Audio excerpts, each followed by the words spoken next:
I mix what I like, what I like, what I like, what I like, what I like.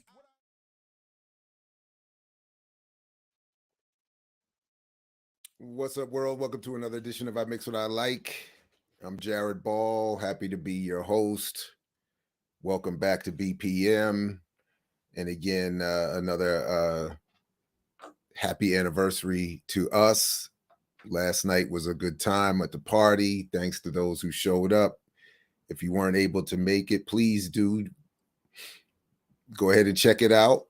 We had a lot of fun. Went through some memories. Talked about how the first year of the channel. Anyway, so yeah, definitely check it out if you can. And thanks again to everybody for their support. I'm not sure when New Light Pros joined, but welcome. Peace, Emma. Peace.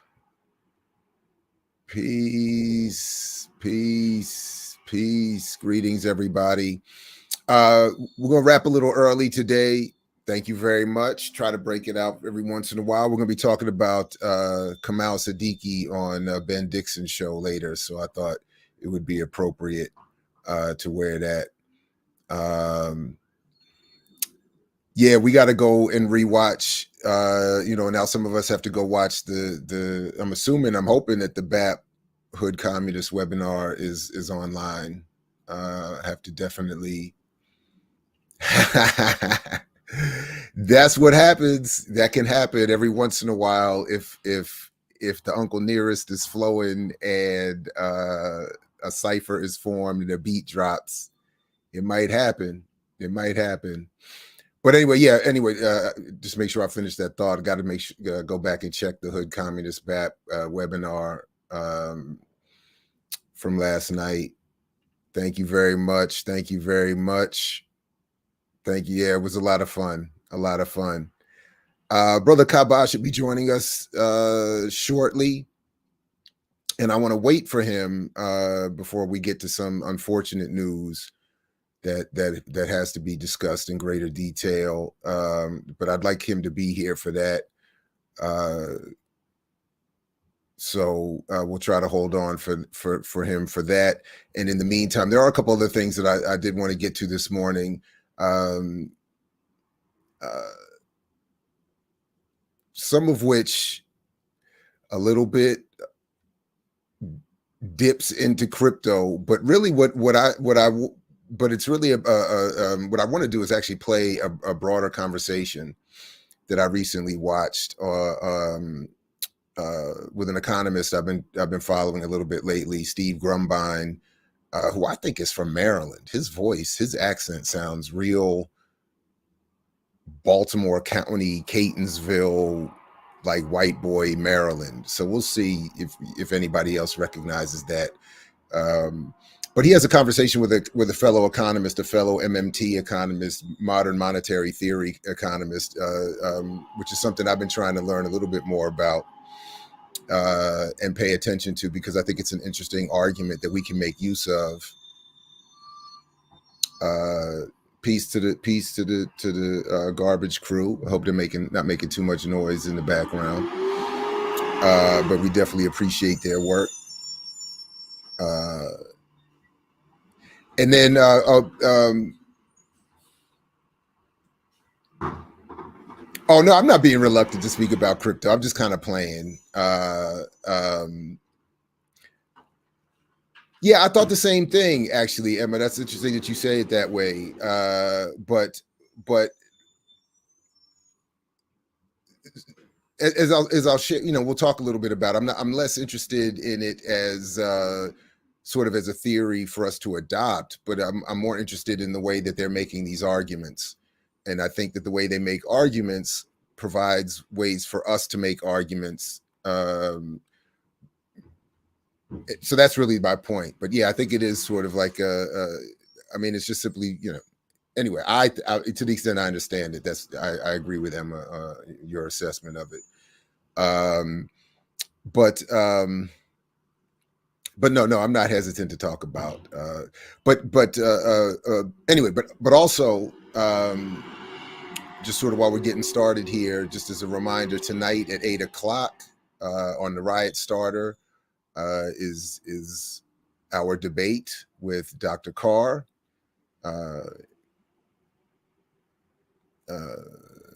Regarding voting, although as we'll talk about tonight, I think the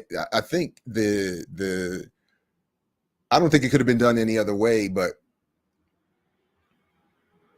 that's not the title that was given to the debate about does voting matter or should we vote or something to that isn't really my point in my disagreement with Dr. Carr. But it's a good way, I guess, to get us started. Because essentially my point is only that it's almost more personal and it's really that Dr. Carr is too smart to be telling people, to be so dismissive of those critical of the vote or wanting to do something else with the vote. But anyway, so that's 8 o'clock tonight. Monday, Chris Smalls is coming back on with us to update us on all the latest goings-ons with his work in the struggle around Amazon. So this is a good question, and we've tried. I actually have tried, and if we were in fact Brother Irvin was in the mix for a discussion to come on. And we just haven't been able to make that happen.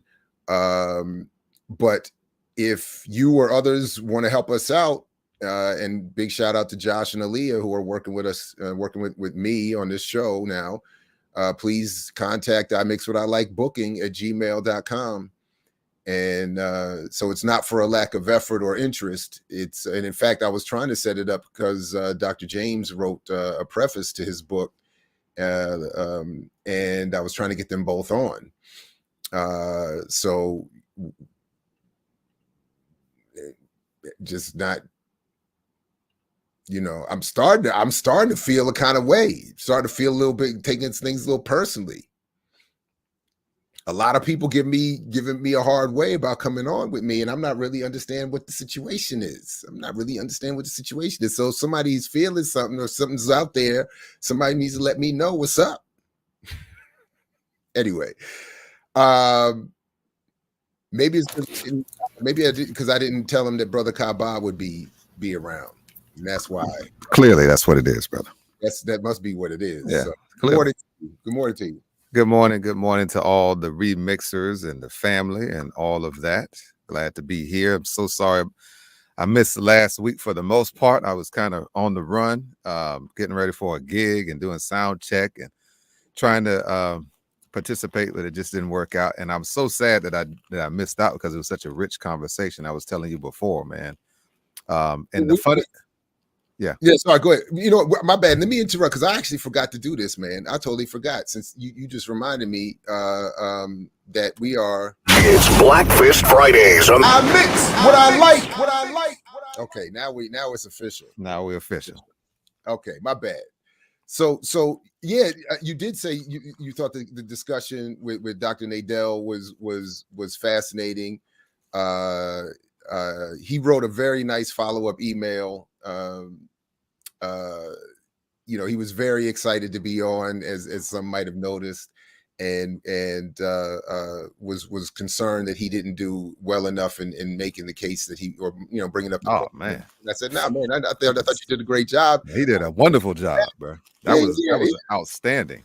I mean, I was, and the crazy thing is, man, y'all were talking about the power trio, and that's what I was getting ready to perform with.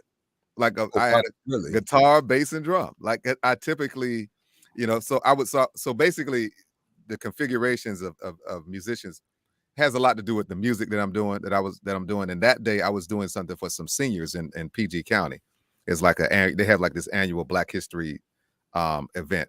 And so, of course I'm doing seniors, I'm doing blues, I'm doing some oldies. I did like Billy Stewart, who was from DC, a great singer, Sitting in the Park, that's been sampled a lot of times by hip hop artists and stuff. I did, just a lot of old school stuff. And so that when I do that, I like to have kind of a more rootsy kind of sound.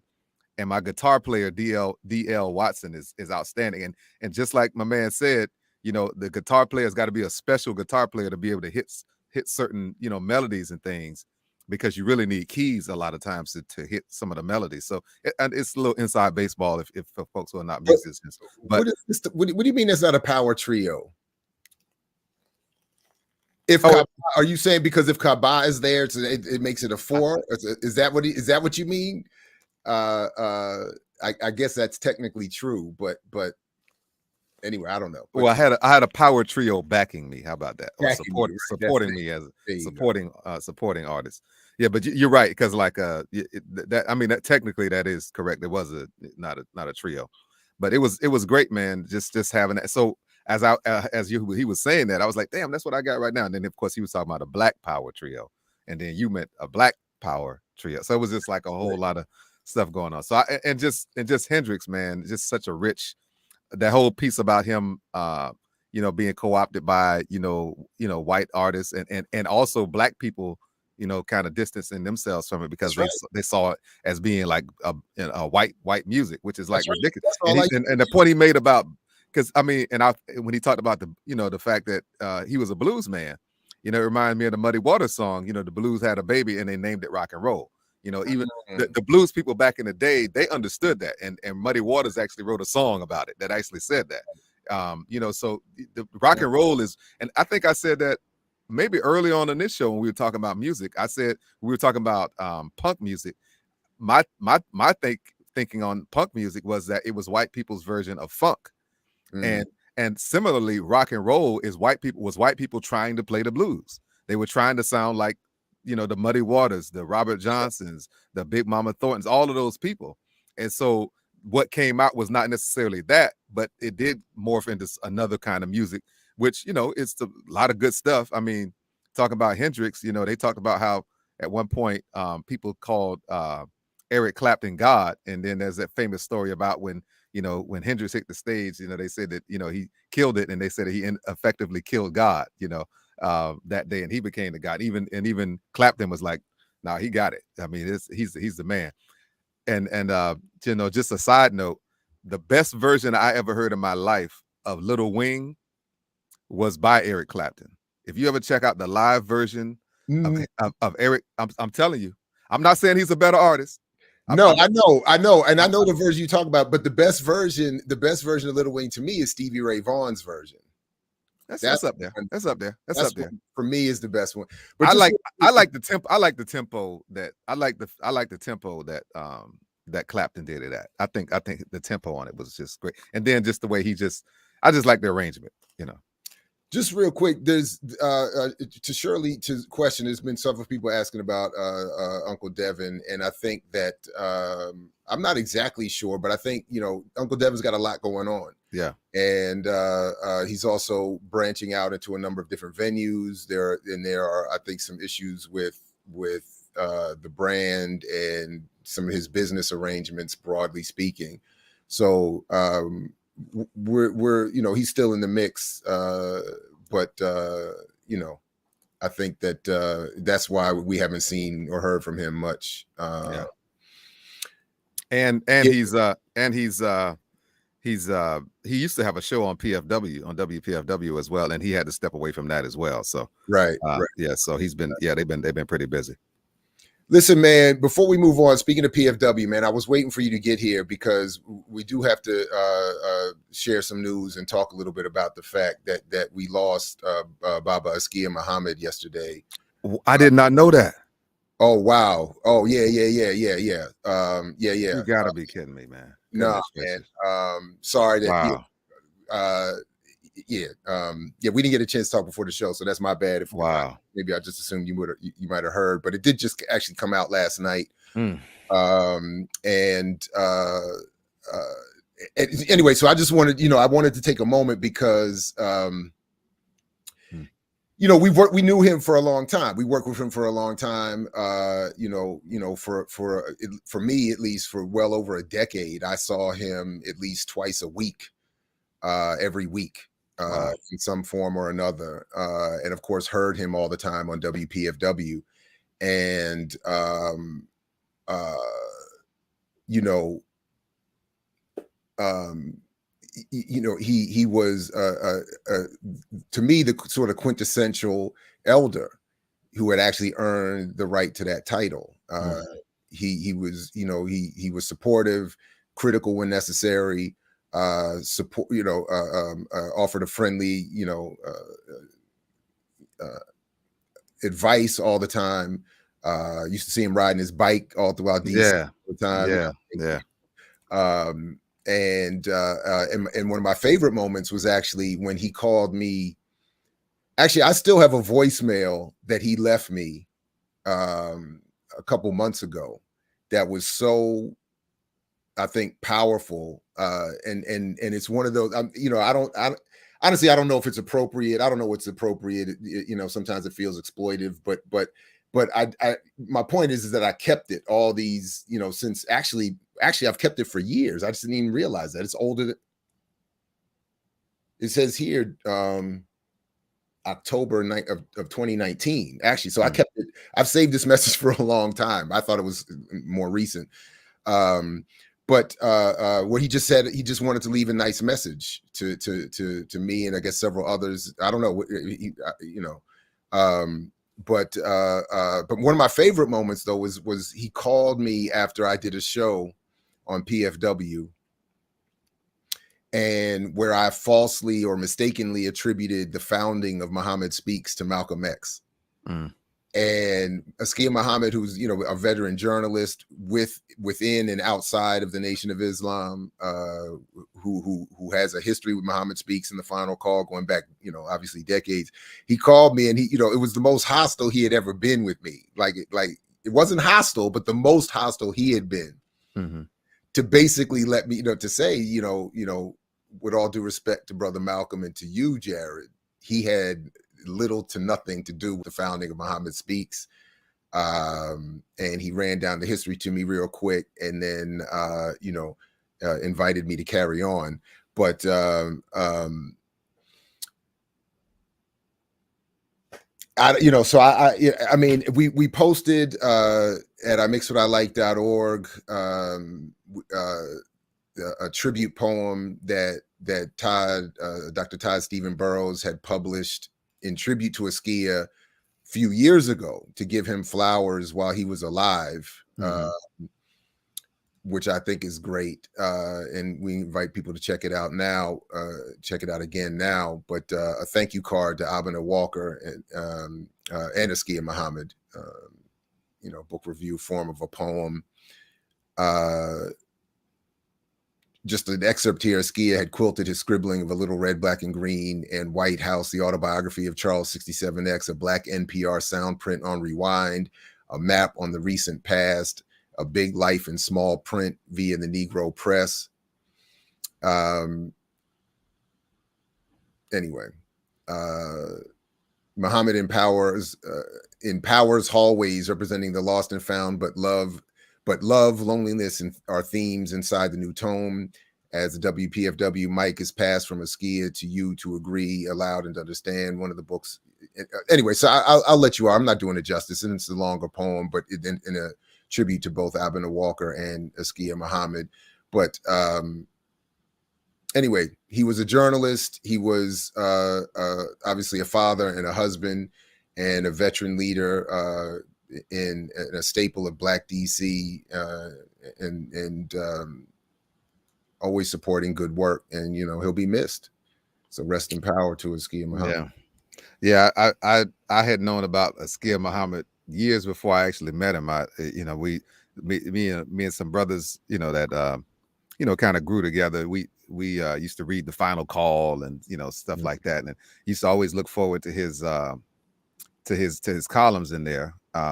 And then when I had an opportunity to come to DC and hear him on PFW, doing the newscast, I was like, wow, Askia Muhammad. And then later to work with him there at the station, I told some of my friends back in the day, this going back 25 years or so, hey man, I'm working with, guess who I'm working with Askia Muhammad. It's like a big deal for us because he was one of those rare journalists, like you said, not just in the Final Call, but we used to read his columns in other even mainstream publications and things and whatnot, and see to just work with him. And like you said, he was all of that. He would always offer those words of kindness and direction and guidance in his elderly way, in that way the elders can do it so adeptly, without like telling you to do it, but kind of telling you might want to check this out, or might want to think about this or that. So yeah, just a great loss. I'm just shocked. And I did see some stuff coming through, like people posting something, I guess, akin to tributes, but it didn't really register to me.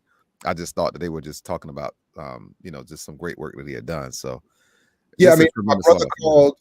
Yeah, I talked to my brother last night, who for a while had been doing a show with in the morning. Yeah, Tuesday mornings. Yeah, Tuesday 5 morning. to 8. And as Askia would often say, Allah willing and the creek don't rise, you would see us the next day. I mean, these are those moments where I always, I hope I'm wrong, and I hope that he is right, and that he has been welcomed by all that he believes in and had faith in, all his, and dedicated his life to, and because people like that deserve to go on. I mean, in some form or capacity. So I much love to his family, to the WPFW family, to his Nation of Islam family, and to all of us. I mean, the brother was a fantastic guy, man. He was good people. He was. And I remember him even asking me one time. He was saying, we were talking about, he saw me wearing his hat that he liked, and he said, "That's a nice sky." He said, "I like your sky." And then he asked me one time. He said, "Look, man, how?" He said, we were talking about me being mixed, and he said something to the effect like, how something like, he said, like, with your white mother, how is it that you turned out to be such a down brother? So, and I said, I don't remember exactly how I responded, but something to the effect that these things can happen. I mean, the being fortunate to be around some good folks like him. But anyway, man, I don't know. I'm just having random memories at this moment, admittedly, but just a good dude, man, and he'll be missed. Definitely. And and lastly on him, I had a chance to actually talk about flowers while they're here.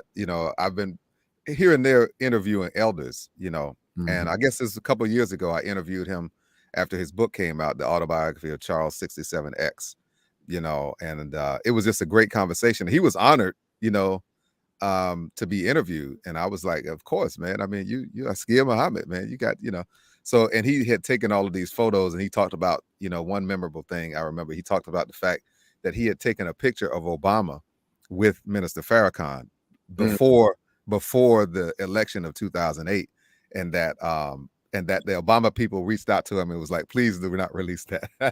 Yeah, I remember that story too. That's right. Yeah, That's right. So I thought that was so he honored that, and it was like, all right, cool, In fact, it was Askia that told me, because remember there was that moment when Obama was running and he was up against Hillary for the primary, and they were on, I think, Meet the Press or something like that. And Hillary did that whole thing of do you disavow Minister Farrakhan? She's like stayed on him to make him back up. Right. And I remember I was talking to Askia, and he said something to the effect, he had his flowery language as well, but his point was, I know this is some nonsense because I know for a fact Obama and Farrakhan have each other's cell phone numbers.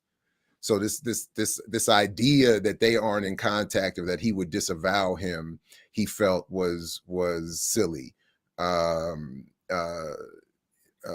Anyway, and it also goes to show that Obama knew exactly what he was doing with all of those moves, and he did it consciously. Right. So that there's just another nail in the already, nailed coffin. The nailed coffin. That's right. Metaphorically speaking. Metaphorically, of course. So anyway, rest in power to Askia Muhammad, yes. And we'll be right back here to Mix What I Like.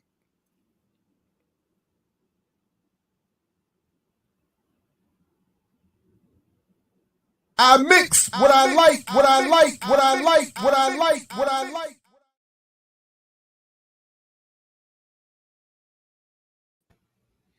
All right. So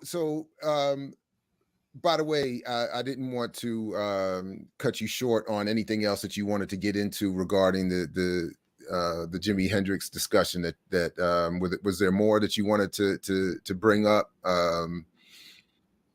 No, that was pretty much it. It was just such a rich conversation, man. You covered a lot. Even up to the whole circumstances around his death, which always seemed rather fishy. So I appreciated his comments around that as well.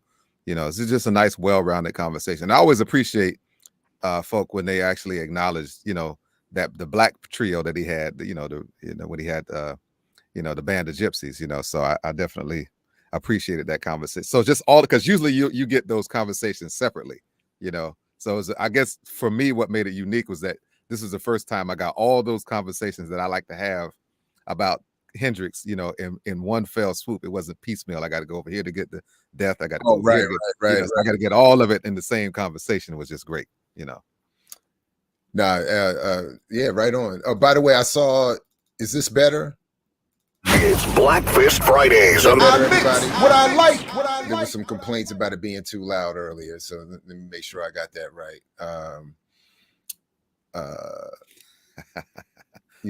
Yeah, it was right. It was better. Okay, that's otherwise we have to do take 3. You gotta do it again. You gotta get it right. And of course, there was one part of the conversation I did not, necessarily appreciate, and that was that whole stuff about Western Maryland and all that. That I don't think that reference was necessary or pertinent to the discussion, but tomatoes. Our rendition of Stop was pretty dope. We hit that pretty well. So I'm sure. And no doubt, Cynthia, Team Carr. How could you not be on Dr. Carr's team tonight? Absolutely. What time is that going to be? 8:00 tonight. Okay. On the Riot Starter. So yeah, absolutely, no doubt. How could it not? It's still loud.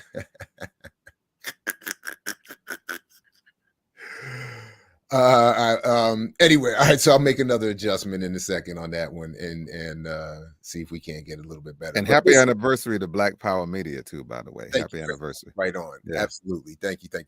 Y'all had the telethon going. Y'all got to start asking for money more often, man, because y'all started asking and people started just. Okay, y'all need some fun. You got to ask. So, and we in Players Drive now at PFW. It's amazing. You ask people for money, if they support what you're doing, you got to probably do it more often. You need. We will. I know I will for sure. As soon as we get, there you go. As soon as we get some details clarified, because we actually have a number of ideas and discussions happening around projects we want to fund, and I keep jokingly thinking of it as that I want us to become, sort of a Black radical Netflix, in the sense that we will help fund and finish producing and distribute some really good media content, and I think we have something. So I think by the end of this year, for sure, there's going to be some things coming up on this platform that we'll start to see the at least in part, some of the true flowering of the plan here. So I'm very excited about that.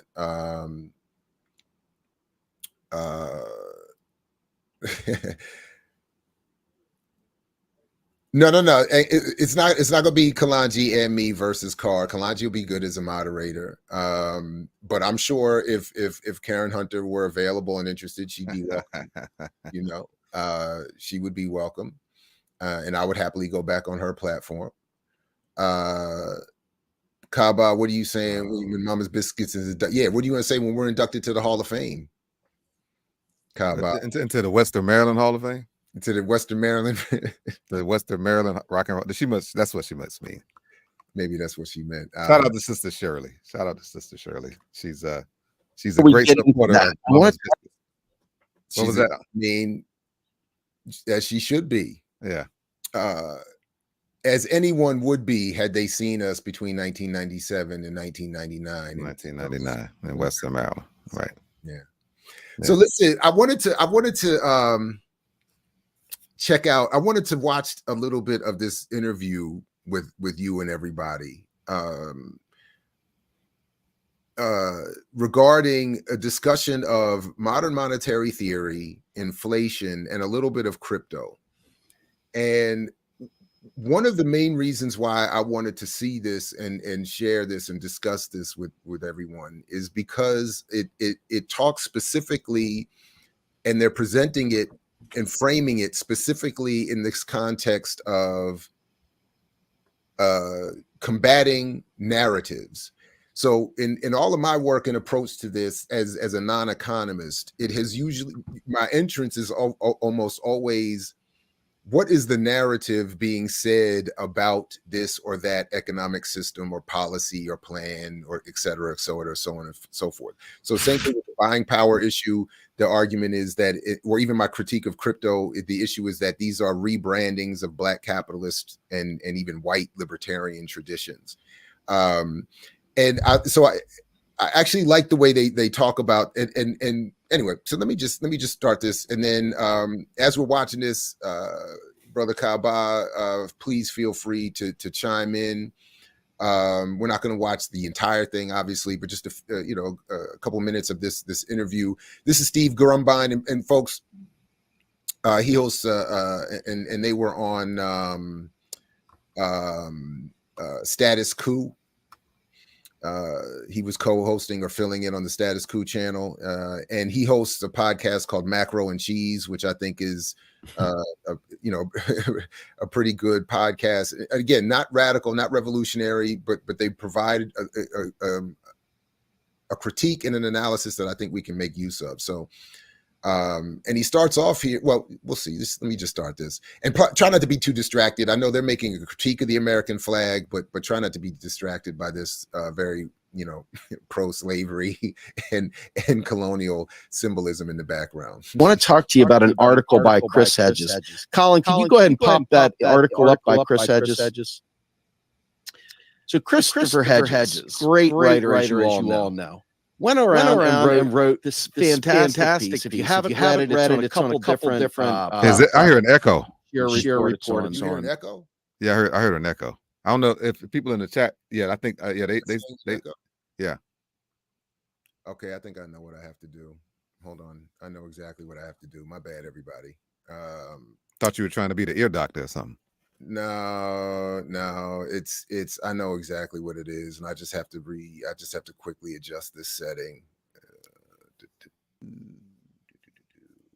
All right, please let me know if you still hear the echo. It's on Counterpunch and so forth. That's better. What he talks about here is Democrats are the more effective evil. And, this is just a fact, Jack. If you'll scroll down a little bit, I'm going to read this to you because, this is just mind-blowing.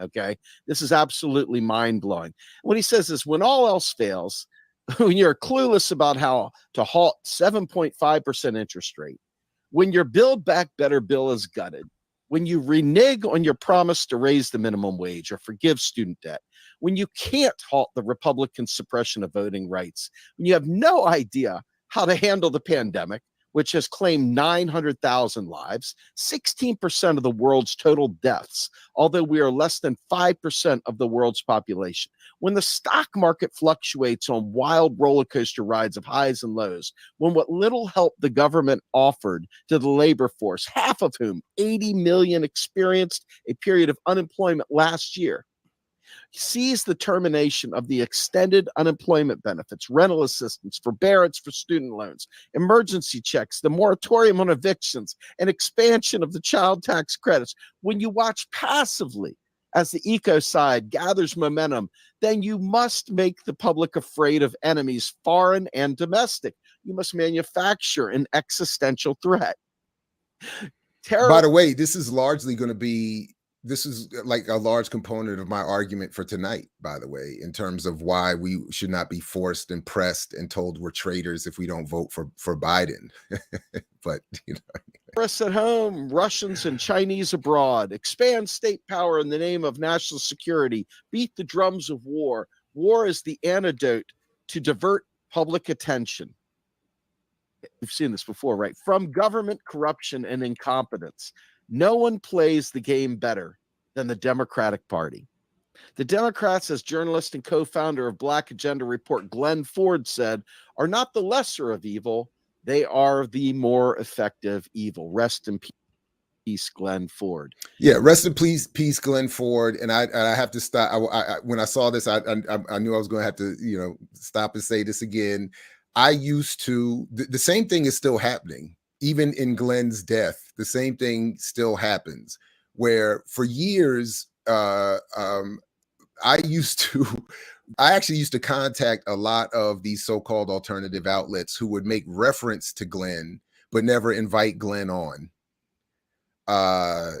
Who would make reference to Glenn, use his work, but never invite him or his Black Agenda Report colleagues on. And now it's the same thing happening. These, again, as much as I appreciate the work of Status Quo as a channel and even the analysis we're about to get into here, it is endlessly frustrating. Again, even as I'm not surprised by what the white left does, it still does bother me when they make reference to this man and never talk to him when he was alive, never talk, and then these same outlets to this day seem only to have, and I know people got mad at me the last time I said this, is that they seem to only invite Danny Haifong on as the representative of Black Agenda Report on all these other outlets. I don't see any of the other Black contributors on. I never saw Glenn or Bruce when they were alive on. Margaret, I've seen once, I think, on Katie Halper's show to talk about Obama, but it's like, anyway, so I just think it's fascinating. And then here they are referencing, Chris Hedges is referencing him, Ford again, and Grumbine is by default or extension is referencing him, would never have has never involved any Glenn or his work or the like. So anyway, I couldn't same thing with Malcolm, and the same thing with King. We may recall that King was pilloried by Newsweek and Washington Post, which are two quote unquote liberal, publications in the last years of his life. And you wouldn't know that, though, by the way they try to, hijack his image as well. But again, Black people, like those radical Black people, are not safe until they're safely in the ground when it comes to these people. It was funny, this on a side note, kind of, but related. I just saw this thing with Monique, and this is far less important, but it's Monique, the comedian actress, and she was talking about this whole thing that she has, this beef that she's had with Oprah and Tyler Perry, who whiteballed her from Hollywood. And she mentioned the fact that because they want to basically wanted her to work for free, and they put this jacket on her that she was like difficult to work with and all this and that, which was contrary to what other people said. But then eventually she found this recording. She has this recording of Tyler Perry apologizing to her, but he says he's not going to come to speak to her unless she apologizes to him and Oprah. But the upshot is that she said something later that I thought was even more important when I listened to the interview that she had when she was talking about this. She said that she talked about Black women before who aren't celebrated. She put it just within the confines of Black women, but we can expand it to Black people in this conversation. She said that Black women aren't celebrated until after they're dead. And she talked about Hattie McDaniel. She talked about Eartha Kitt and several others as well. So it's the same kind of playbook across the board, whether we're talking about something like entertainment or whether we're talking about something like politics. I may be misinterpreting Ricky. No, I think Ricky's being critical of me, as is Coco, for bringing this back up. But I don't see it as, and this is if there's an argument to be made, you can feel free to contact me and lay it out beyond the little snipes and comments. But otherwise, I don't know. I can't help but bring it up every time I keep seeing the nonsense repeat itself. So, but anyway, we talking about the white left and their contradictions that we talking about. I guess I don't know. Okay. I'm not sure what the context is, so I just want to make sure that if Ricky or anyone has an argument to be made, please lay it out with me privately or invite me somewhere and lay it out publicly. I don't have a problem with that. Which but, they could just be mad at the fact know. that you're to the right of you're to the right of DeRay, and the fact that you admitted. I don't think that would be Ricky's issue, but and you admitted to being bougie the other day, and talking about, you don't want to walk and all of this stuff, and you want to have all these amenities and shit because you got your cola and all of that. So, yeah. Well, I'm paid now, 4%, baby. That was all it took. Anyway, you went from soda to cola. Soda to cola. I told David Silberg yesterday, Biggie went from ashy to classy. I went from soda to cola. There it is. I want to read this last part of the quote here, because this is really where he's getting to the point well. of the critique here. And there's a lot more to this article, but I want you all to hear this because I think this will play into what we talk about with our next guest. The U.S., burdened by de facto tax boycotts by the rich and corporations, is sinking in debt. Sorry, Chris, you got it wrong. There, you get it wrong. This is one of those things where Chris Hedges probably needs to stay out of the economic discussions. Okay. But the government budget deficit was $2.77 trillion for the 2021 budget year that ended September 30th, the second highest annual deficit on record. Do you see this? I want you all to understand why I'm reading this. As you heard the first part, you're like, yes, yes, yes. And then Christopher Hedges starts playing into the neoclassical standard bullshit jargon about deficits and debt. It's like, dude, have you not read Stephanie Kelton's Deficit Myth book? I love you to death. You're one of the best there is, but this is just unacceptable. It's like the total U.S. national debt is over 30 trillion. Household debt grew by 1 trillion last year. Now that matters. Household debt rising 1 trillion and that matters. U.S. government can always pay its debts, period, full stop. All right, so I wanted to, he mentioned Stephanie Kelton, and I haven't read her book, but I did look up one. I've heard her name mentioned a couple of times, so I wanted to just quickly share with you all a little bit of, because the basic argument, and I think when Emma raised the point in the chat that it's that MMT, or modern monetary theory, is new wave Keynesianism. I think she has a point. The essential point in this review of Kelton's book is that she demonstrates that the concerns about public debt overhang are ill-founded. Kelton argues that government spending properly targeted and government debt need not be problematic. Indeed, she argues that public deficits can be very healthy for an economy. Kelton contends bigger deficits can strengthen an economy and lead to faster growth. And essentially, the argument, if anybody's not familiar, is the simplified argument, as I understand it, is that as they were just starting to lay out there, and if we can, I'll come. Actually, I want to come back and continue with their discussion when he brings up his guest.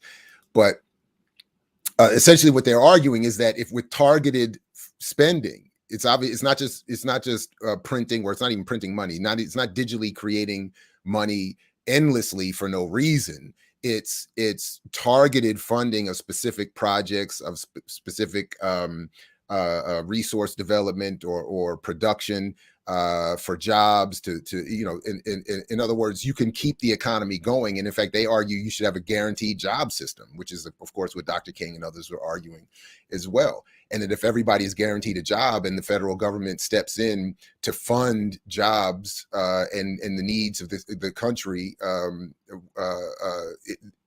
running a deficit is never an issue because they can always print their own money. If and this is the issue that the crypto folks don't understand, the federal government can always print its own money and use it if the currency that they're printing or digitally creating is the currency being used to buy and sell goods, which is of course not the case with crypto at this point. So anyway, I just wanted to lay that out real quick, and we can. But you and I, think about what your bank account looks like. Think about what your credit looks like. Think about what happens when you take on too much credit card debt, when life happens and you can't pay your bills. See, this is playing on that. But this is not the same thing. National debt is the United States government, and it creates a currency. It can never go broke. So Chris Hedges, learn you some economics, brother.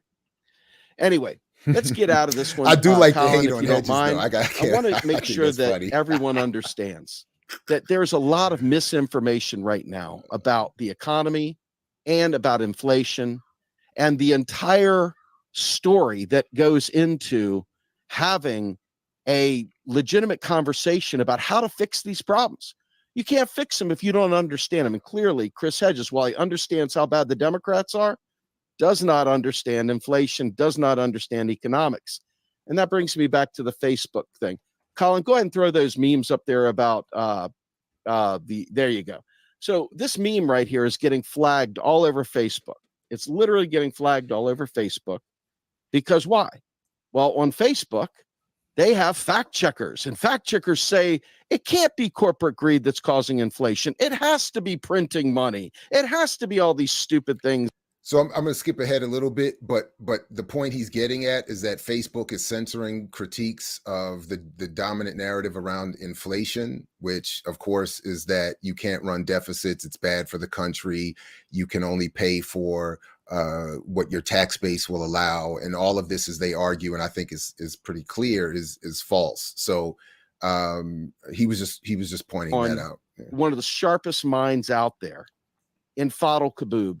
Dr. Fadl Kaboub is an economist and a good friend. And there he is. Hey, welcome to the show, sir. Folks, good to see you, Steve. Thanks for having me on. Button. Smash the like button. And also, please share this video around. Fadl, welcome to the show, sir. Thanks for having me on the show. Good to see you, Steve. Absolutely. So this is status quo, man. It's a little different. I keep wanting to say, Steve, for real, but we're status quo. With that in mind, you see, if you heard what I was talking about, we have Chris Hedges, who we all know and love because he's got a lot of truth telling. He is just not a guy to ever listen to for anything that has anything to do with economics. Their echo goes away in a not second. There yet. We got to work on it, folks. Got to work on it.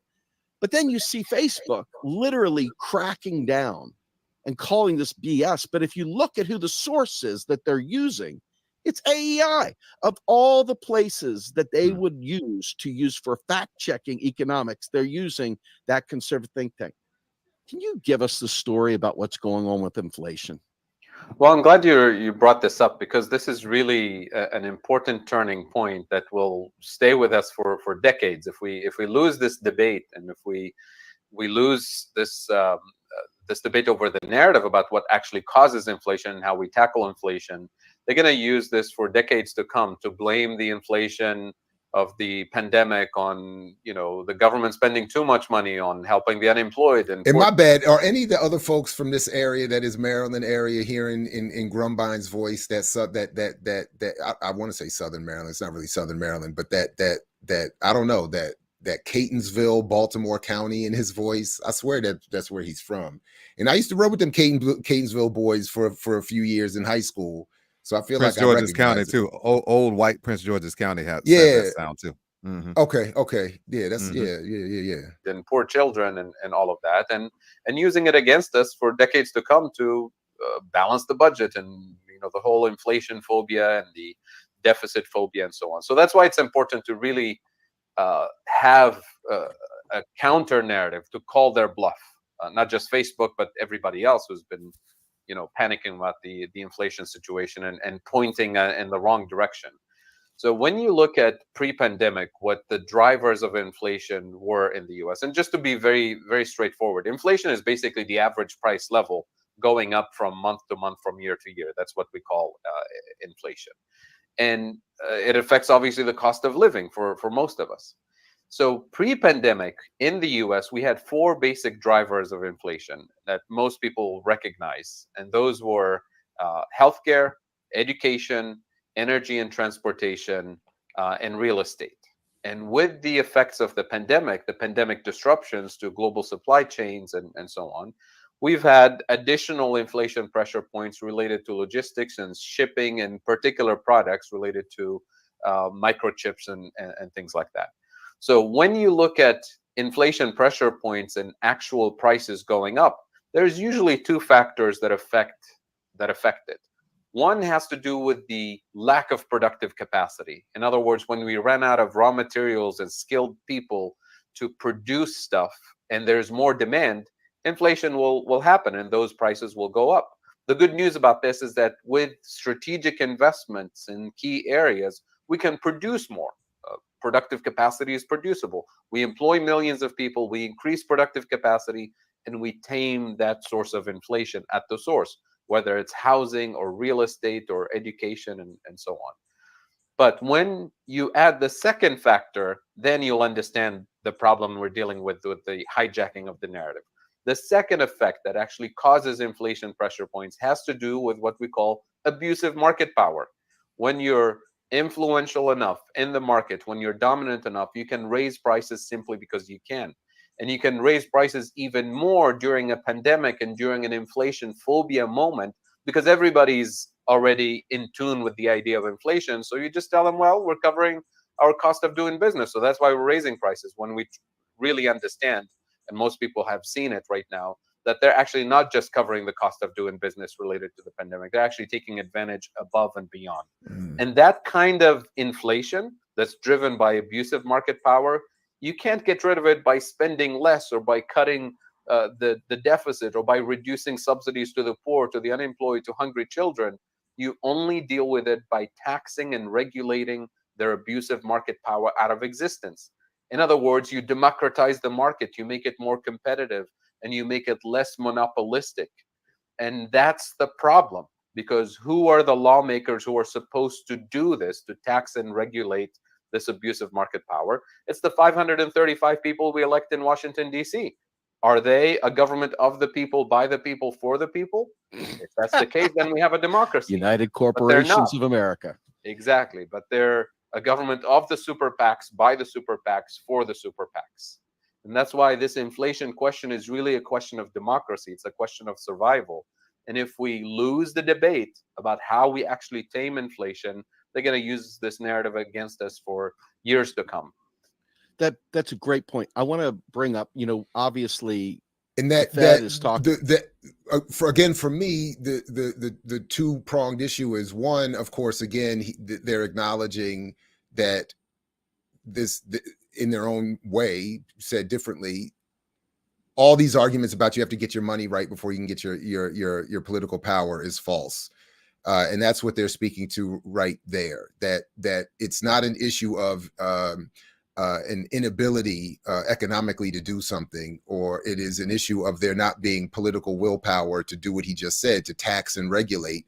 And if you have political power, you can tax and regulate, and then, as he said, all of these problems out of existence. Now, we don't agree necessarily on that in terms of the overall capitalist structures, blah blah blah. But in terms of, in this sense, working within this so-called system, or working within this system, political power is what could be used and is used by those who have captured it among the elite to do whatever society wants done. And the other thing is that I think I just lost my other point.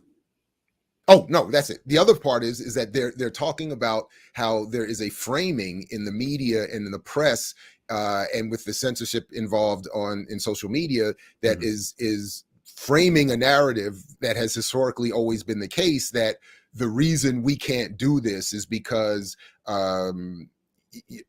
we can't afford it, or you can't reward the poor by bailing them out and having other people's tax dollars being used to fund the poor. And what they're pointing out here too, and I don't know if we're going to have time to get to the whole thing, what ultimately what they're building to here is that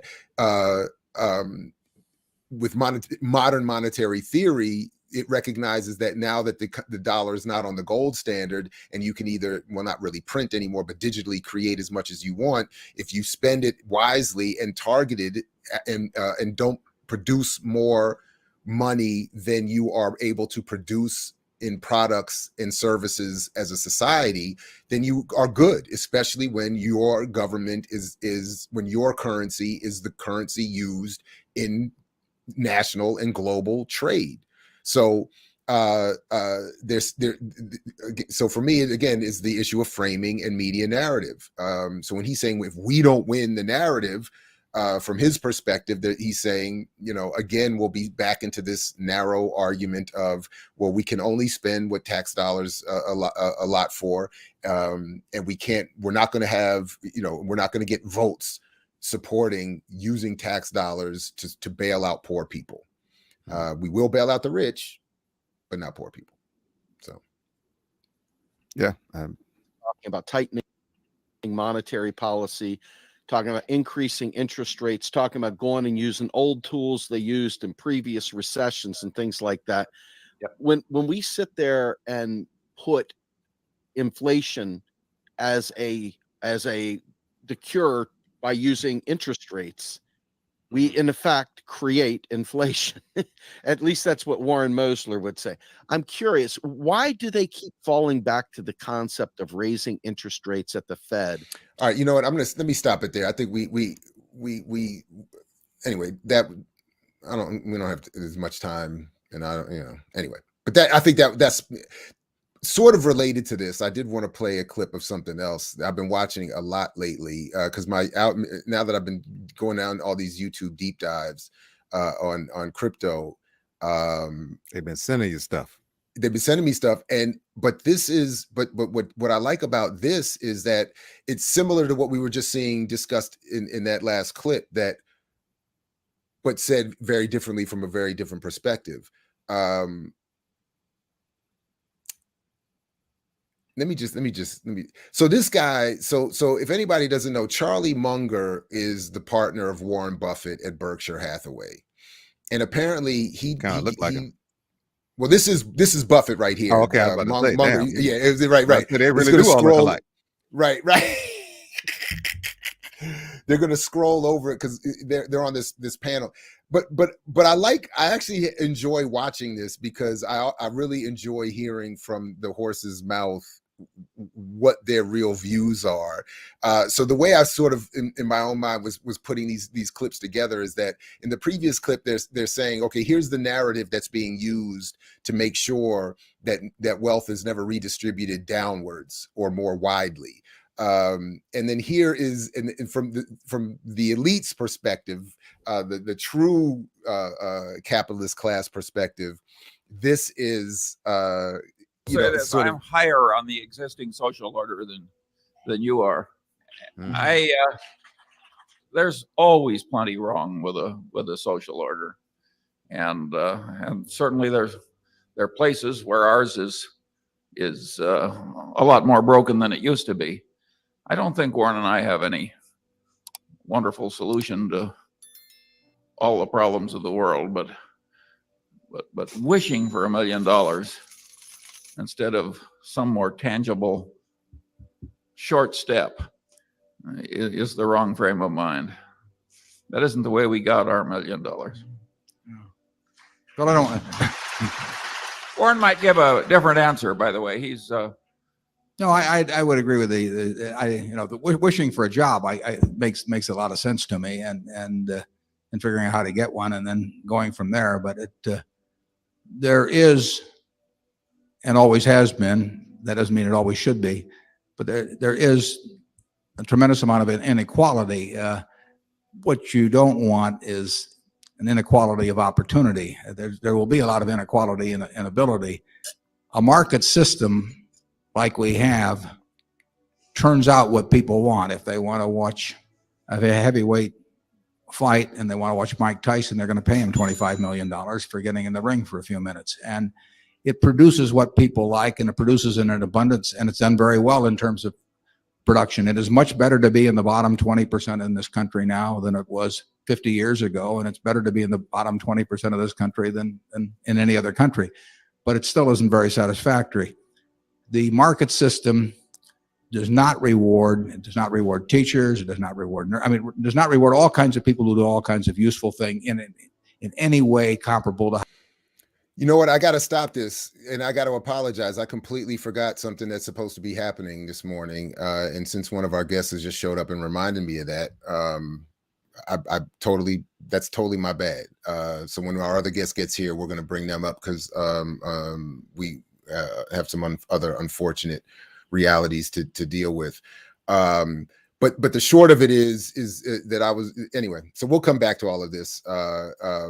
But one of the points that I wanted to make from that, like if when it goes on, like Munger, like is the two of them work together, and he is I forgot the exact title, but he basically runs Berkshire Hathaway for Warren Buffett, and they've come up together since they were youngins, and I looked it up, and if you read about Munger's story, I mean he even admits that he was lucky to more or less be related to anyway, he comes from, not a lot of money, but he had some opportunities that most people don't have. He ends up being related to or marrying into I think Buffett's family or vice versa, and then they build their wealth sort of together, admittedly with a lot of luck involved, and what he thinks is his right as being better than everybody, and therefore being rewarded by this capitalist society.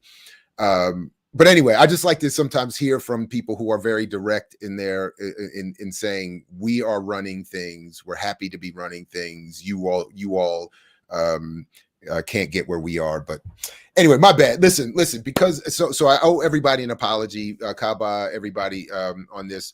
In the last 30 minutes we have this morning, I did want to invite Brother Geechee Yaw and a comrade of his on, because as I mentioned the other day, the Barter-n-Build think tank crew lost one of its core members, Brother Asafo, in a tragic accident.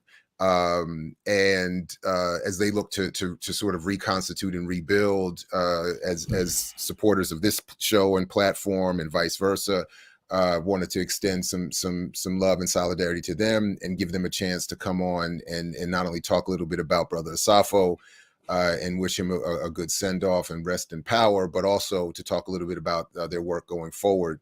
So Brother Geechee Yaw, and forgive me, Mungu Wakike, am I saying that correctly? Yes, I'm Tanisha, but yes, it's Mungu Wakike on social media. Yes. I didn't just put that on there. Right. I know why didn't she just put that on there? And why is Geechee's video not showing up? Even though I thought I saw him. Are you frozen somewhere? Yeah, why didn't you? Anyway, she didn't put that. So I guess while Geechee gets himself together, Tanisha, is that, do you want to get us started? Maybe talk a little bit about Brother Asafo and your crew's work. And we'll see if we can get Brother Geechee back on when yeah, absolutely.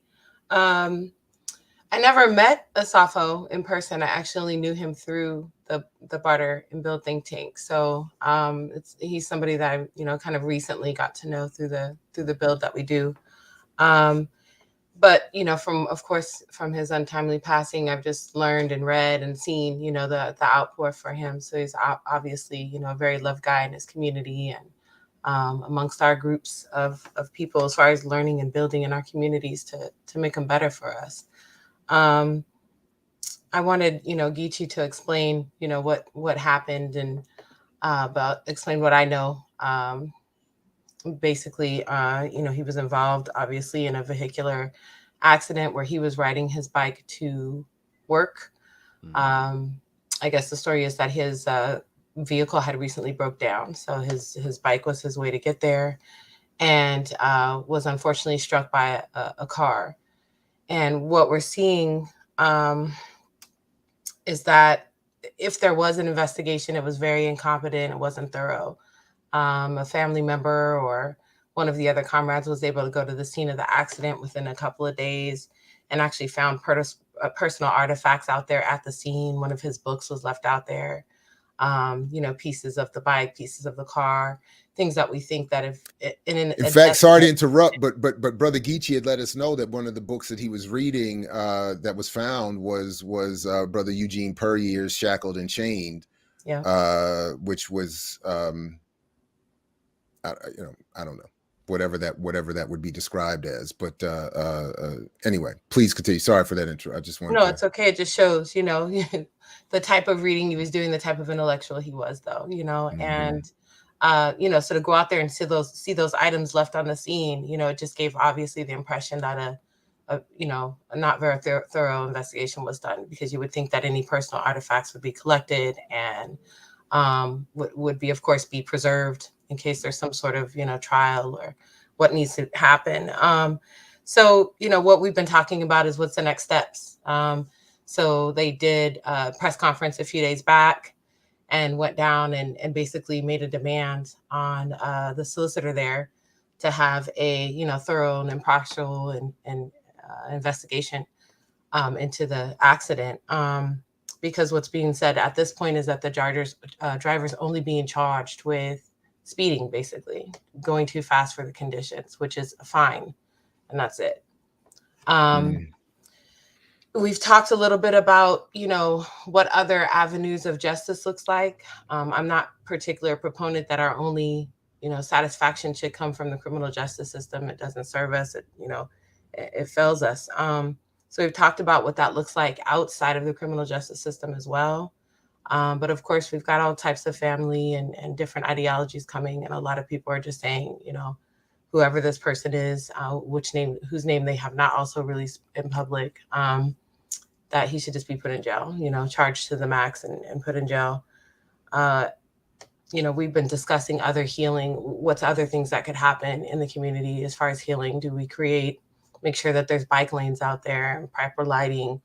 You know, one thing that Geechee tied in that was, you know, pretty relevant is that, you know, racism and poverty feeds into this, because obviously his car was broke down. You know, he's having to ride a bike on an improperly lit and improperly laned road. And, you know, there's been there's Geechee too. And there's been some statistics in that area where there's been several deaths, you know, and because they're Black, brown, and poor, there's just not an urgency to make that correction in that area. Did you?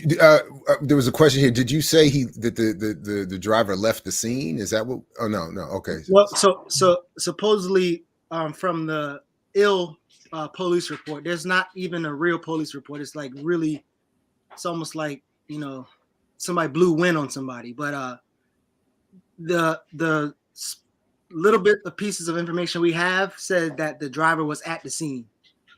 And because we have that report, we know the driver name and information and stuff like that, but the driver's not made public on purpose. They like not making them public. And they said the justification is because he's not being charged, they're not going to make his name public. So is this person somebody of note in that community? Is this an official? Well, why do you believe that the person's name information isn't put out? I mean, I know what they said, but what do you think? So, I mean, there's a couple things. Like the guy's is a white young guy. I think he's like 27.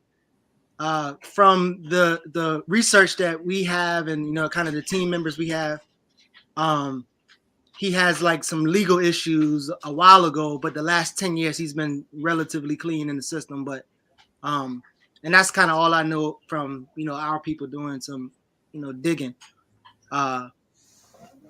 But the guy's supposedly not from there. He's from like North Carolina. The driver doesn't own the car. They had liability insurance, and somebody else owned the car in another part of South Carolina. So it's a little, it's a little, not little. It's a lot messy, and it's a lot of holes that they have. And then also, like, you know, one of our elders went on the scene a week later and found a book in the ditch, Eugene's Perdier's book. And so if he finds a book on the scene a week later, that tells me that there's no real kind of investigation, reenactment. Like, there's a lot of things that probably didn't happen, which is why they don't even have these things public for us in the first place. So. So, I mean, tell us a little bit about the work that he and you all, that he was and you all are continuing to be involved in, and then you had this call to action the other day. Update us maybe if you can on what's coming next with that, or what you would like to see come next with that as well. So some of the people in the area, they had access to the solicitor, and so we initially went to the solicitor to have a conversation with him. And actually, a bunch of people showed up. He was very uncomfortable in the space, but he was letting us know that this highway patrol is kind of responsible, and he can't really do anything until he get all of the facts and information from them. And so our next meeting is trying to get in contact with the head of the highway patrol, which is in Columbia, South Carolina. That guy is actually a black man. So our meeting is with them. Some of the issues have been like, I referred to the way they're treating the situation is like a deer being hit on the side of the road. And then, when deers are hit on the side of the road, there's a bunch of vultures that come. Like we're physically seeing that. So there's lawyers and these people coming in and so it's a lot of like mess around it that we, that people are taking advantages of not only his twin brother and people who love him, but, his child's mother and these things. So it's like a lot of mess around there. So we're really just trying to like stay organized to go to the right channels to make sure one, justice is given and we're able to get what we need, but also that his son Khalil could get the money and the resources that he needs as well. And so we're just really trying to figure that out and some of the next steps. Looking for more legal aid who's kind of more in line with Asafo and ourselves politically, as opposed to people who are just trying to, get their use this as a platform for their careers and stuff.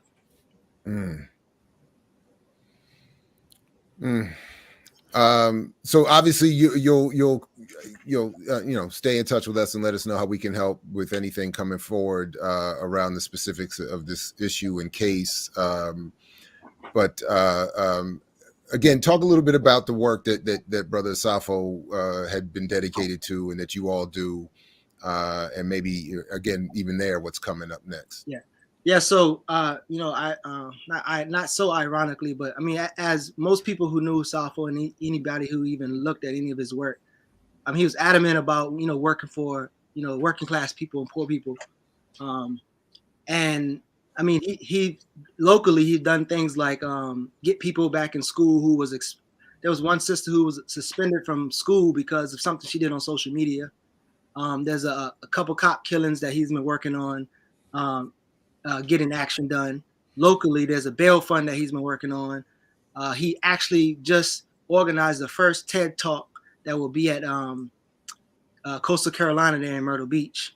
And so, I mean, he's been just hella active there as a think tank. I mean, like I said, we've been putting out a political education. We've been working on political literacy projects where we help people understand all of the policies that directly impact Black folks, so that we could be more moving. If we're going to move more in a voting block mentality. And just, again, one of the things that was important for us, just like you guys do here, is raising the political sophistication of our people so that we can actually have power to deal with things like this. I think this is like a cautionary tale of not having political power, not having people aware of how laws impact them, not having people aware of how poverty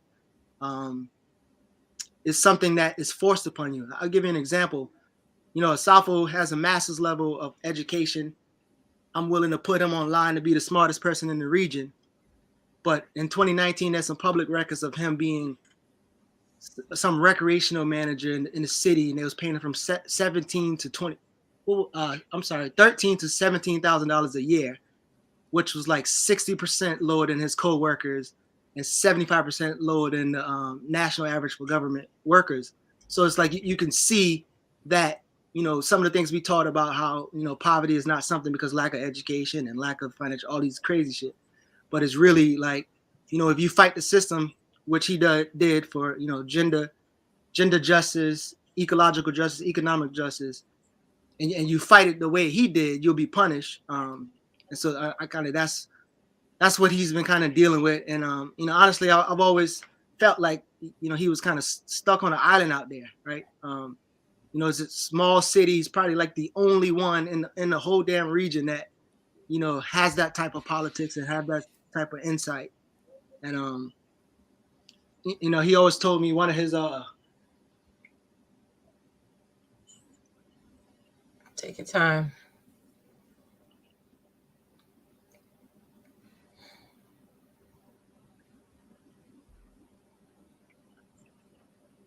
I think one thing we can say for sure is, one thing I've always been taught is legacy is more important than your life. And his legacy, the imprint that he's made, as a parent, I think a part of moving forward is going to be making sure that we protect that, honor him and what promises we've made to him, to his young son, keep our promises, keep his legacy alive, keep the work that he was doing alive. And that's the way that we pay retribute, to his memory. Well, take your time, Geechee. Yeah. So, one of the things he was saying, his biggest fear was leaving his son here. Yeah. And the climate in which his son is now in is beyond, it's just horrible. Like, so again, imagine him being this guy who has this level of awareness and political sophistication, and then leaving his son in an environment that he literally couldn't protect his son from. He did his best he could while he was here, but now it's almost like almost impossible. So what we want to do is make sure that we produce as much as we can and kind of set up a bond or something that Khalil can have whenever he's old enough to touch, and obviously keep the memory and energy of his father, so that when he see the contradictions that he's going to see for the next so long, he can compare it and kind of correct it when he see the work that his father did, the impact his father had as well. When did you all come to meet Brother Asafo? And first of all, just let me say, I didn't say this in the beginning. Just my heart goes out. Just deep condolences. I just found out. I just found out today that we lost somebody, not under those circumstances. So it's still just one of those heavy days that we both know, Jared and I. But how did you all, get to meet Brother Asafo? How did he come into you all's lives? So initially, I think it was like 7 or 8 years ago. I don't know how long it was for me, but I have a friend here in Charleston, South Carolina, that went to Morris Brown College with Asafo, and I met through him. And honestly, like one of the first interactions me and Asafo had, I think we was arguing about something online, and I made some of the weakest statements ever. And he was like, "That was pretty sophomoric of you," and I'm like, "Sophomoric? Sophomoric?" I'm kind of like, "What you talking?" And it was pretty weak, and then that kind of like, from that point, we just kind of developed that relationship. We did a lot of virtual talks. We did community building, book signings. Both of us have written children's books, and I have one in the queue. He has also one in the queue. We continue to write different children's books. And then I think maybe 5 or 6 years ago, we started like a Black men's book club. And that developed into the think tank where Black women and men get together and build. So yeah, it's been about like maybe 7 years that I've been connected to him, and honestly, it's almost like since that time we've probably had contact, right? Whether it's texting, talking, or whatever, and maybe once a week we would be on the phone. Sometimes it can last an hour. But the night before was like literally 5 hours of conversation. We talked about a whole bunch, but it was like a long conversation. And that's it. And like the next morning, it's wrap. But sister can talk about her meeting? Yeah, I came into contact within the last few months through the Barter-n-Build think tank, and what was profound is that every time he responded, I found myself taking some notes from the brother and writing down all his book reading recommendations. And I remember thinking one time, like, how does he read all of these? Because he always had 3 or 4 books that he had read and would recommend.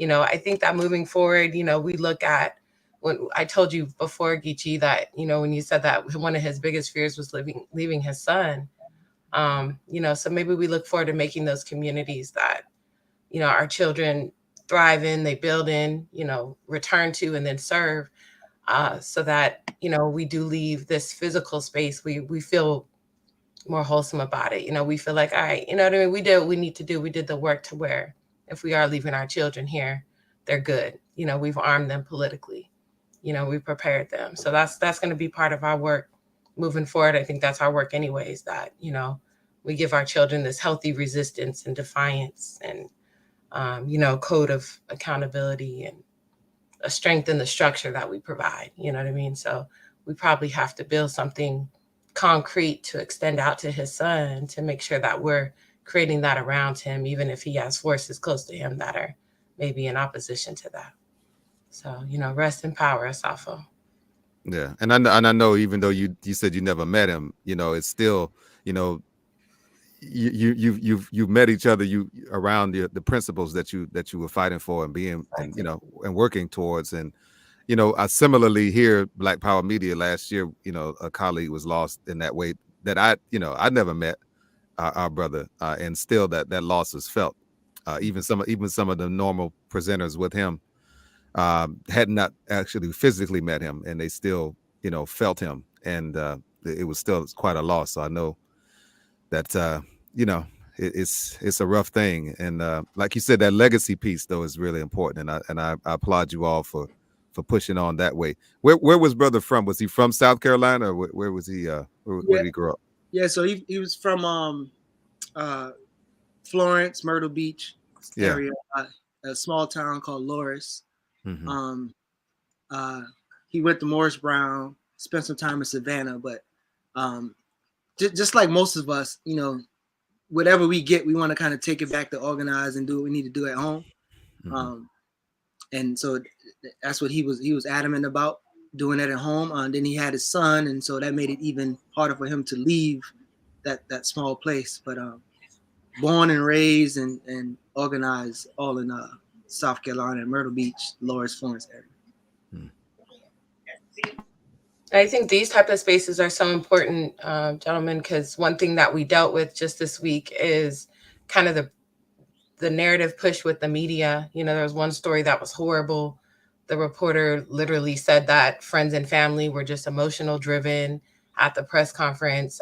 He literally described the accident as him being knocked off of his bike. When they did, pan to the solicitor, instead of, kind of customer service 101, I don't know, but I'll help y'all. That wasn't really offered. It was kind of like, this is where you should be. Why are you here? So these spaces are so important so that we can talk about, our narrative, our perspective, what happened, the facts, as long as, and as pushing those call to actions as well, what we need to do to get to work. I think that one of the calls out to the community is that we need some private investigator type of skills or services offered in the area if anyone's available. There's a GoFundMe as well that you can find on Asafo's page. They're using that to create a Can trust. you share with us the links that, if not right now, we'll put it in the show notes when this video so when people see this later or come back to it, they can link up. And of course, at least my time is short this morning. You all, by the way, if you all are, up to it, you're more than welcome to continue on when I jump off here in a few minutes. We don't have to shut the stream down for that. If there's more to share and say, I don't want to cut it short just by my having to leave. But you're also all welcome back here anytime. And we will, of course, stay in contact and support the work, help you fundraise and continue the work beyond that as best we can. I mean, again, I never met the brother in person either, but just it is one of those things where you feel like you come to not know him, but know, have some kind of relationship, just from watching, talking to each other virtually here and there. So this is, and just to know that there's somebody else trying to do good work in the struggle is taken out this way. And I can't imagine, I mean, the whole parent, anyway, this is terrible. I'm very sorry to hear about this, and much love to you all, anyway. Are there any, local, Black owned media outlets there? And if so, what has been their response? Have you reached, I'm sure you reached out to them if in fact that's the case, but what about that? So there's no really Black owned media. There's a group that Asafo tactically was working with. Maybe a white leftist of center organization. They've been kind of supportive a little bit. To be honest with you, I mean, when I talked about the vultures kind of suing in, I mean, actually at one of our press conferences, there are people just showing up that we didn't see, right? And one of them was a media person who just showed up and it was there. I was like, so that there's, I mean, when I tell you that place is small, and I'll tell you I mean, the one kind of, this one bookstore that he kind of supported, that had a lot of his books there, was supposedly Black owned. I mean, it's not at, and I don't want to go too much deep into it, but even the service was not for him. It was for somebody else, some other person, not Asafo. And again, him and his twin are ideological opposites, right? So one of them believe he's ADOS, and the other one is clear that he's African. And so even some of that was kind of seeping in at press conferences and stuff like that. And it was just, there's no kind of support like that in that area at all. So he had a twin. I missed that before. You mentioned before. He has a twin. Yeah. Twin physically. But a brother? Yeah, twin brother. Okay. Twin brother. Wow. And what about the rest of the family? What kind of response? What kind of working out? His parents, his other extended family? So I mean, his parents has transitioned a while ago, a long time ago. And I think I know he has a sister, an older sister, and another younger brother. But again, when I'm telling you, my brother was on an island by himself, I can't even know if I can even explain it to you in the best way. And I mean, most of us, if we're quite honest, most of us are probably in the same situation, because I know if I leave here pretty soon, probably be the same kind of shit that's going on around. And then, when you, again, are in a space where you're adamant about when you're adamant about the collective and you don't settle for certain things and you call out certain things, you will be punished. So not only punished by the power structure, but your family members going, punish you in a certain kind of way. And people, so it's, that island for me. I mean, I can't tell him yo, man, we gotta go somewhere, because I mean, it's even being in the economic status, we can't just pick up and move places, which people think that we can do. And so sometimes we do have to fight and organize where we at, but that it'll gobble you up as well. So. Yeah.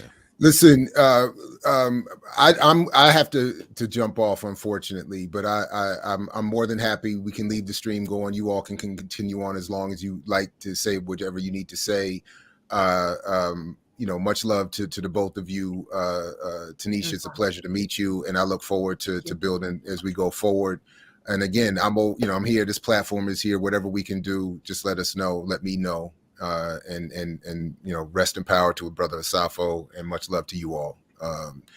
Kaba, thank you, man. I'll let you let you run things until you you got to go. And thanks to everybody in the chat as well. Appreciate you. And I'll see you all later tonight with this debate. And then Monday when we're back here. But anyway, thanks everybody. Peace to you all. Thank you very much. Peace. Well, I don't know if there's anything else that you all wanted to share about our brother. I definitely think maybe touching on his legacy one more time. I think it's important, and then also sharing the links to help support financially would be good as well. I'll see if I can pull up the links real quick, unless you've got them, Geechee. But I think in this area too, I was just looking at some of the statistics. There's already been 4, death by bikes, vehicular accidents in that area across the state, and 10 pedestrian deaths. And that's on top of, I think there was another 90 just vehicular deaths. So, wow. Maybe we're looking at something where, and that's from the beginning of the year. We're looking at something that maybe, their department is somewhat overwhelmed. With So wait a minute. So you said 90 since the beginning of the year. So this is February. Yeah, of car accidents. 90. Yes, that's what I saw. I went to one of their websites, a state website. That's across the state. You know what I mean? Not just in that particular area, but right, I got you. Still, it's a kind of a phenomenal number when you think of that, and put it in that kind of perspective. And then it kind of helps you see why maybe they just discard, and especially, Black life. You know what I mean? It's very easy. We know that, white culture has a strong culture of racism. And so I think that's what's apparent and being shown. I think that's why that solicitor wasn't as helpful as he may have been if, Damien wasn't who he was in that particular area and wasn't Black, So there's a special team, so the MAIT team that can do investigations where they actually recreate the scene, but it's very little information. It basically says that they, do those type of investigations when they want or when the resources call. So there's a lot of different factors here that, obviously aren't happening with this particular case. And, I think, Geechee, we talked before about what does it look like if we don't get this state so-called justice? What do we talk about to get, the people's defined justice then in regards to this case? And I think that looks like what we've discussed as far as his legacy, as far as making sure his child is good, creating a community around his child where he thrives, in some of our politic and ideology. And, even maybe creating those bike lanes out there, but maybe just having a different way of getting some sort of satisfaction that we've received some sort of justice in regards to this case. And making that repair made to the city, to the state, though, as far as that, that reprimand, that reparation, what I mean? Make those resources come from them, though, what I mean? That's where we can try to balance out, if this guy doesn't ultimately go to jail for this. But it's, incredibly hurtful. And I think Geechee has tied in very well that it's definitely linked to racism. It's definitely linked to poverty. Education didn't save him. What clothes we put on don't save us. When it comes to these situations, we're discarded. Black life is not valued. It's unfortunate. What about just assuming that y'all did this, but I got to ask, it's state representation, congresspersons and things of that nature. Have you all reached out to them to maybe try to get some recourse? So ironically, one of the lawyers is supposed to be a state representative, but he's like a new state representative. And so far it's looked like he's more of an opportunist than actually going to help. He doesn't really know people.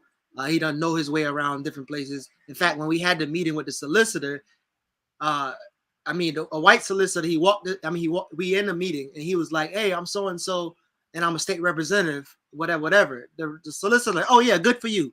Like literally that's how he responds to him. I'm like, this guy is not, he's not the one. So, and he's fairly, I think 2017 is when he got into office, and any of the policies that are in this area, he hasn't voted on.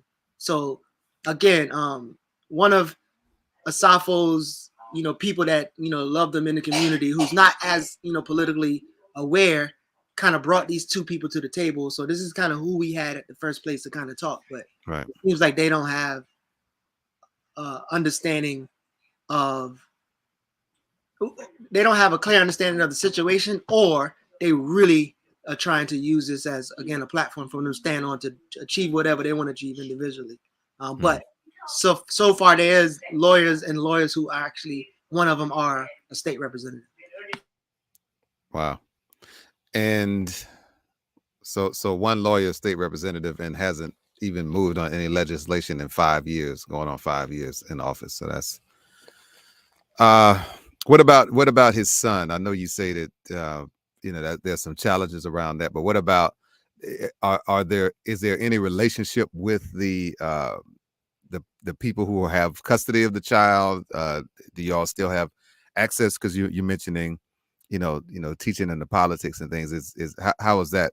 What's the situation around that? So there's a cordial relationship with the family. And who has custody of the child now? Is it the mother? His ex-wife and her father. Okay. And there's been cordial conversations, and we've kind of include them in trying to strategize things. Mm-hmm. And she's assured that she's gonna keep us in Khalil's life. She's assured us that she's extremely happy that he built a village around Khalil. But again, when my brother was here, there was some really challenges that those people brought to him. And so I don't want to bank on her doing the right thing or them doing the right thing. But if they do, we can do the best we can. But there has been some challenges when he was alive. Yeah. Well, we're gonna focus and declare and that they're gonna do the right thing. They're gonna see that these people love our brother Asafo and also the child, and that they're gonna do the right thing and at least allow that aspect of him to continue. So that's the best we could do. Hope for the best, and I'm glad that you all are still having that cordial relationship with them and maintaining that. And that's just that's a way that his legacy can continue. And I did put the link to the GoFundMe in the chat as well. Thank you, sister, for providing that. So I did put it in the YouTube stream for this video, so people can check it out. I just dropped that as well, so we can help out as much as we can for the. So I guess just wrapping up here, what's next, and how can, other than well, I know the GoFundMe is a way we can help, but what's next for you all there in your efforts there? Well, yeah, definitely follow our pages. I think we're all kind of tagging and linking in Asafo's page too, which is under Asafo Shaka Saku. We're posting, the next calls to action. The next step, like Geechee described, is going to that head state police office as far as demanding the more thorough investigation. And then we've got to still kind of center in, what else, like we described earlier, what else justice could look like if the state fails, unfortunately, like they do so much. But I think that's the biggest push right now. Call out to the community for investigative services. Anyone that's in that area that can offer, that's definitely needed. Thank you for sharing, the GoFundMe. That's something that's going to be created and left specifically to his son and for resources for his son. So, Geechee, anything else? No, that's about it. Just and I mean, also, if there's people that that could be of service or resource, counsel or whatever, please recommend. And that's about it that I can think of. Yeah, I know a ton of lawyers here in DC, so I'll see if they have any connects down there in South Carolina. DC per capita probably has more lawyers than anywhere in the world, so we'll definitely reach out to some folks here and see if we can get you all some kind of assistance. But just appreciation to y'all for doing this work and continuing the work of this good brother Asafo. One of my son's one of his names is Asafo. So the warrior work is an energy and a spirit that you all are carrying on, and you're actually living out his name in what you're doing to continue the spirit and pass it on to that young Asafo, that young warrior as well. So keep doing that great work, and that's how you keep them alive at this particular point. So that's true. Appreciate y'all for coming on, and again, condolences to you. And the best way to grieve is to continue to struggle. So Absolutely. Here we are. Indeed. Thank you. Thank you, brother. Thank you. I appreciate it. All right, family. That's going to do it for this week. And I will say too that I had to make this announcement now. I forgot to do it earlier, and that is I have some schedule changes happening in my life, and so unfortunately, this will be my last regular Friday with Dr. Ball. So we have talked about it, and I will get in where I fit in. You would definitely. You haven't seen the last of me, so those of you who are happy, just know that I will be back, but just not on a regular basis because unfortunately, the schedule and everything just is not working out in my favor in that regard. But I will be back. I'll even maybe try to make some Mondays as well as Fridays as my schedule permits. But it has been an absolute pleasure being here with you all regularly here on I Mix What I Like. I really enjoy the discourse, the conversations. The chat is the bomb. You all are amazing. You got your own show. They should have a chat show maybe one day of the week as well for y'all to just commiserate in that way. But it has been my pleasure to all of you, and thank you. So signing off here until next time. As you heard Dr. Ball tonight on Riot Starter TV with a debate with Dr. Carr. We know it's going to be a very friendly debate. These are two good brothers that I have the utmost respect for both of them. Doctors Carr and Ball, not so much Kalanji, but notwithstanding, 2/3 is not bad. You still got a chance with that. That's 66.666666%. So shout out to those two tonight, and also to Kalanji for Riot Starter TV, and then of course I Mix What I Like on Monday, and then the Remix morning show continues and reconvenes on Tuesday. Happy 1-year anniversary to you, to the chat, as well as to this channel. And until next time, oh yeah, by the way, you can check me out on Mondays. I will have be on WPFW 89.3 FM here in Washington, D.C., Eastern time, 3 to 5 p.m. You can stream it online, WPFWFM.org as well. So that's Jazz and Justice, African Deep Thought, hosted by yours truly, Brother Kaba. Until we meet again, until we see each other again, peace to everybody. If you're willing to fight for it, and we know everybody in the chat is willing to fight for it. So peace out.